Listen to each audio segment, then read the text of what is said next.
राष्ट्रवादीचे नेते आणि माजी मंत्री सतीश चव्हाण, गुलाबराव देवकर हे अजित पवारांच्या राष्ट्रवादीचं घड्याळ मनगटावरती बांधणार आहेत। तसंच माजी आमदार कैलास पाटील, दिलीप वाघ, उमेश पाटील, दिलीप सोनवणे हे सुद्धा अजित पवारांच्या पक्षात प्रवेश करतील। त्यामुळे जळगाव जिल्ह्यामध्ये शरद पवारांची ताकद पुन्हा एकदा कमी होणार असल्याची शक्यता आहे। गुलाबराव देवकर हे माजी मंत्री असून त्यांचा यंदाच्या विधानसभा निवडणुकीमध्ये शिवसेनेच्या गुलाबराव पाटील यांनी पराभव केला होता। आता तेच गुलाबराव देवकर महायुतीमध्ये काम करणार आहेत। त्यामुळे जळगाव जिल्ह्यामध्ये पक्षाला मोठी उभारी मिळणार की शीतयुद्ध होणार हे सुद्धा बघणं महत्त्वाचं असेल।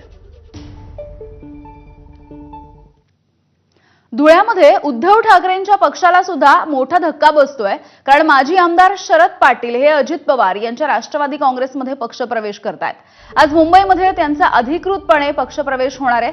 2004 साली शरद पाटील यांनी शिवसेनेमध्ये प्रवेश केला होता आणि त्यानंतर त्यांनी माजी मंत्री रोहिदास पाटील यांचा पराभव करत जायंट किलर ते ठरले होते। आता त्यांनी अजित पवारांच्या पक्षाचं घड्याळ हाती बांधायचा निर्णय घेतलाय।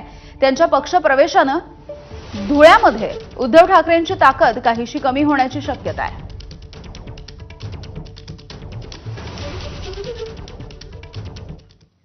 ब्रेकफास्ट न्यूज मध्ये पुन्हा एक छोटासा ब्रेक घेऊन लगेच परत येतोय। बघत रहा एबीपी माझा।